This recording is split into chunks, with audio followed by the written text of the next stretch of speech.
जय हिंद दोस्तों, रक्षित खन्ना के इस चैनल में आपका स्वागत है। दोस्तों आज के इस वीडियो में मैं आपको तीन महत्वपूर्ण जानकारियां दूंगा, जैसा कि आप पीछे बोर्ड पे देख रहे हैं। सबसे पहली जानकारी मैं आपको दूंगा नोशनल इंक्रीमेंट पे। जी हां दोस्तों एएफटी दिल्ली ने एक ऑर्डर पास किया है पेंशनर के फेवर में 9 अगस्त 2024 को।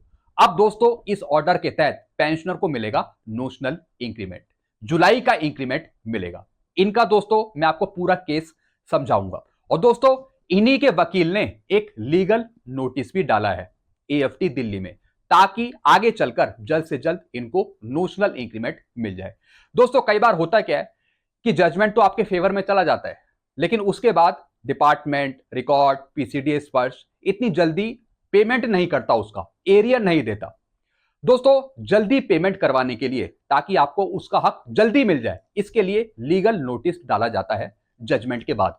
तो दोस्तों लीगल नोटिस भी मैं आपको समझाऊंगा और इनका ये जजमेंट भी समझाऊंगा। जी हां दोस्तों, दूसरी जानकारी मैं आपको दूंगा, एक पेंशनर की पेंशन बढ़ी 5,000 रुपए तक। जी हां दोस्तों, कुछ पेंशन में विसंगतियां थी, जिसके लिए पेंशनर एक एसोसिएशन से जुड़े और उस एसोसिएशन ने इनकी पेंशन बढ़वाई 5,000 रुपए तक। इनका केस समझाऊंगा कि कैसे इनकी 5,000 रुपए तक पेंशन बढ़ गई है। तीसरी जानकारी मैं आपको दूंगा एरियर के बारे में। आज भी पेंशनर के खाते में एरियर आया है ओआरओपी 3 का, आज भी एडवांस मैसेज आया है सितंबर की पेंशन का, तो उसके बारे में भी कुछ चीजें मैं आपको समझाऊंगा। तो दोस्तों ये तीनों जानकारियां आपके लिए बहुत महत्वपूर्ण है, इसलिए इस वीडियो को आप शुरू से लेकर आखिरी तक देखेगा, बीच में से छोड़ के मत जाइएगा, नहीं तो वीडियो समझ में नहीं आएगा। वीडियो में आगे बढ़ने से पहले एक छोटी सी अपील कर रहा हूं, अगर आप पहली बार मेरा चैनल देख रहे हैं या फिर ये वीडियो देख रहे हैं तो आप मेरा चैनल सब्सक्राइब भी कर सकते हैं, जिसका नाम है रक्षित खन्ना, क्योंकि ऐसी जानकारियां, ऑथेंटिक जानकारियां आपको मिलती रहती है इस चैनल के माध्यम से। चलते हैं दोस्तों पहली जानकारी की तरफ। पहली जानकारी है नोशनल इंक्रीमेंट पे। दोस्तों एक पेंशनर थे, इनका रैंक था हवलदार। ये रिटायर हो गए थे 30 जून 2007 में।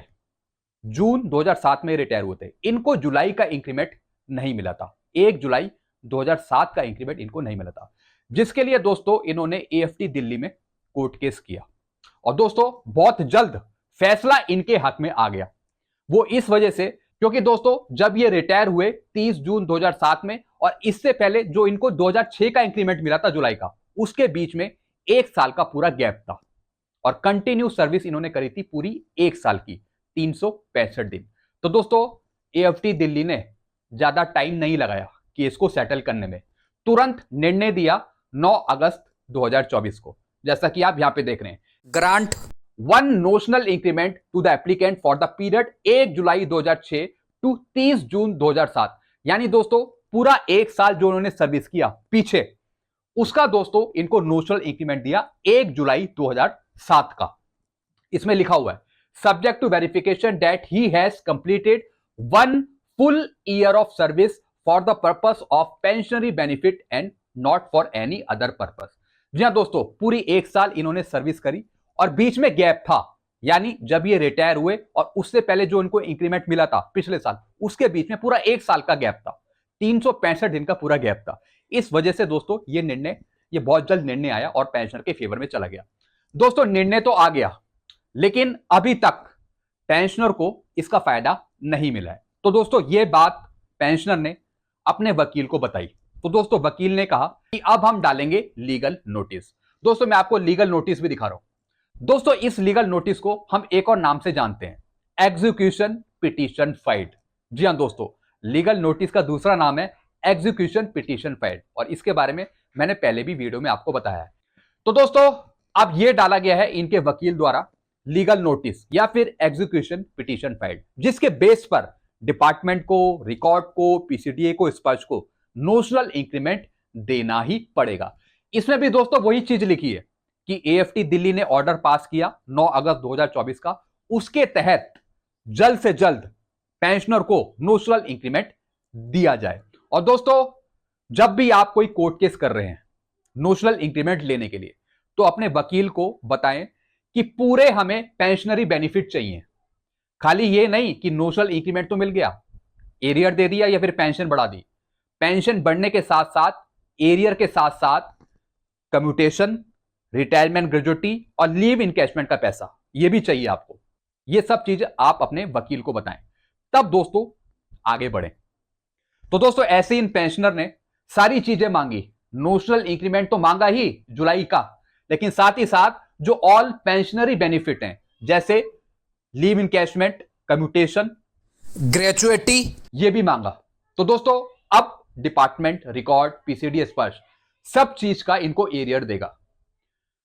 ग्रेजुएटी का, कम्यूटेशन का तो एरियर देगा ही, साथ ही साथ पेंशन भी बढ़ेगी और पूरा पेंशन का एरियर भी देगा। यानी जब से इनका नोशनल इंक्रीमेंट लगा, जब से ये रिटायर हुए, तो इस तरीके का दोस्तों बेनिफिट मिलता है अगर आप इस चैनल से जुड़ते हैं, चैनल देखते हैं, चैनल को सब्सक्राइब करते हैं। क्योंकि दोस्तों ऑथेंटिक जानकारियां, लीगल जानकारियां जो चल रही हैं, जिससे फायदा आपको हो सकता है, वो बताई जाती है इस चैनल में। तो दोस्तों ये है पूरा लीगल नोटिस और इसी के साथ कोट किया है एएफटी दिल्ली का ये जजमेंट 9/8/2024 का। हालांकि दोस्तों ये फायदा सिर्फ इन्हीं पेंशनर को मिलेगा। अगर आप ये सोच रहे हैं कि ये वाला जजमेंट आपके काम आ जाए, तो ऐसा नहीं होगा। आपको सेपरेट कोर्ट केस करना पड़ेगा, तभी आपको नोशनल इंक्रीमेंट मिल पाएगा। यही सेम कहानी जो 2006 से पहले आए हैं उनके लिए है, उनके लिए भी लागू है नोशनल इंक्रीमेंट। ये बात मैंने आपको बताई दी है पहले। तो दोस्तों इस तरीके से आप फायदा ले सकते हैं। और अगर आप नोशनल इंक्रीमेंट लेने की सोच रहे हैं, कोर्ट केस करने की सोच रहे हैं, तो आप पूरे अपने पेंशनरी बेनिफिट लीजिए, पेंशन से लेके, कम्यूटेशन से लेके, रिटायरमेंट ग्रेजुइटी से लेके और लीव इनकैशमेंट तक सब चीज दोस्तों आपको लेनी है। खाली ऐसा नहीं कि सिर्फ पेंशन ही आपकी बढ़वानी है नोशनल इंक्रीमेंट के तहत, ऐसा नहीं, सब चीज बता के रखें आप वकील को, वैसे उन्हें पता रहता है। तो दोस्तों ये जजमेंट इनके फेवर में चला गया है और कुछ टाइम बाद, बहुत ही कम टाइम लगेगा और इनको नोशनल इंक्रीमेंट ग्रांट हो जाएगा। चलते हैं दोस्तों दूसरी जानकारी की तरफ। फिर दोस्तों दूसरी जानकारी है सर्कुलर नंबर 568 के अनुसार बढ़ाई गई पेंशन। जी हां दोस्तों, हमने यह सुना है कि सर्कुलर 568 के आधार पे आपकी पेंशन बढ़ाई गई। कितने? 5,000 रुपए तक। अब किसने यह पेंशन बढ़ाई है, यह भी जानना बहुत जरूरी है। चलिए मैं आपको बताता हूं। बड़ी खुशी की बात है कि मऊरानीपुर निवासी हवलदार राजेंद्र कुमार तिवारी जी की पेंशन तकरीबन 5,000 रुपए प्रतिमाह बढ़ गई है। 5,000 रुपए दोस्तों, ये कम पेंशन नहीं है। अगर किसी की 5,000 रुपए पेंशन बढ़ जाए तो दोस्तों ये बहुत अच्छा होता है पेंशनर के लिए। वही इनके साथ हुआ है। वह नवंबर 2003 में नायक से रिटायर हुए थे। उनकी रैंक के अनुसार तो उनकी पेंशन सही आ रही थी। हमारी टीम ने एक पत्र उनके रिकॉर्ड ऑफिस को भेजा था कि पेंशन कृपया चेक करें, तो रिकॉर्ड ऑफिस में यही जवाब दिया था कि आपकी पेंशन बिल्कुल सही आ रही है। दोस्तों कई बार रिकॉर्ड आपको गुमराह करता है, यानी जो चीज आप पूछते हो उसका वो जवाब नहीं देता, कुछ और जवाब देता है। यानी जब उसे नहीं देना होता तब वो दोस्तों ऐसा जवाब देता है। ऐसे दोस्तों इनका केस था, इनके केस के बारे में रिकॉर्ड ऑफिस से पूछा गया तो रिकॉर्ड ने घुमा फिरा के जवाब दिया, कुछ और जवाब दिया। लेकिन तिवारी जी ने हमारी टीम से आग्रह किया था कि आप लोग कुछ ना कुछ तो कीजिए, कहीं ना कहीं तो हमारा भला करने का प्रयास कीजिए। तो दोस्तों जो ये पेंशनर थे इनकी टीम से जुड़े। फिर क्या हुआ, हमारी टीम ने 5वें पे कमीशन के सर्कुलर नंबर 568 के अनुसार रिकॉर्ड ऑफिस को पत्र लिखा। रिकॉर्ड ऑफिस से हमने आग्रह किया कि 5वें पे कमीशन में एसीपी 10% का नियम था। फिर दोस्तों सर्कुलर जारी किया गया था पहले हफ्ते नवंबर 2003 में और तिवारी जी रिटायर हुए नवंबर 2003 को। तिवारी जी 21 साल पूरी सेवा करके रिटायर हुए, अतः हवलदार की पेंशन मिलना चाहिए।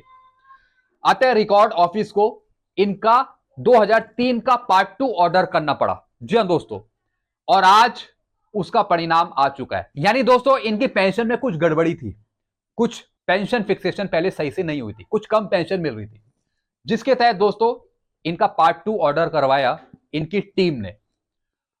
इस सब काम के लिए हमारी टीम को तकरीबन 4 बार लेटर लिखने पड़े। इस तरह से कोई भी पूर्व सैनिक अगर सोचते हैं कि मेरी पेंशन कम है तो कृपया हमारी टीम से संपर्क करें। तो दोस्तों आप इनकी टीम से जुड़ सकते हैं। टीम पूर्व सैनिक वेलफेयर एसोसिएशन, जिला जालौन, उत्तर प्रदेश। आप मेरे से इनका नंबर भी ले सकते हैं। जी हाँ दोस्तों, डायरेक्ट आप व्हाट्सएप से जुड़िए और जो भी आपकी परेशानी है वो सब आप इनको बताइए, ये आपका सारा काम कर देंगे। जी हाँ दोस्तों, कोई भी परेशानी हो A to Z। चलते हैं दोस्तों अगली जानकारी की तरफ। फिर दोस्तों मैं बात करूंगा एरियर की। आज भी पेंशनर्स को एरियर मिला है। जी हां दोस्तों, OROP 3 एरियर रिसीव्ड टुडे। जैसा मैंने आपको बताया कि एरियर का अभी काम चल ही रहा है, जिनको नहीं मिला उनको धीरे धीरे आगे मिल ही रहा है। और दोस्तों जिनकी सितंबर की पेंशन का मैसेज नहीं आया उनको भी मैसेज आ रहे हैं धीरे धीरे। तो दोस्तों आज भी कुछ पेंशनर को एरियर मिला है, पेंशन ने मुझे यहाँ पे मैसेज किया है। और दोस्तों आज भी मैसेज आया है सितंबर की पेंशन का, जैसे कि आप यहाँ पे देख रहे हैं। दोस्तों कुछ पेंशनर ने मुझे अगस्त की पेंशन और सितंबर की पेंशन का मैसेज भेजा एक साथ, डिफरेंस जानने के लिए। तो आप यहाँ पे देख रहे हैं 30 अगस्त को एक पेंशनर की पेंशन आई थी 35,098 और ये है सितंबर की पेंशन का मैसेज। यहां पे इनकी पेंशन बढ़ गई 35,336, यानी दोस्तों फायदा सिर्फ 238 रुपए का। इतना पेंशन में दोस्तों डिफरेंस है, क्योंकि अब पेंशन आपकी बढ़ चुकी है सितंबर की।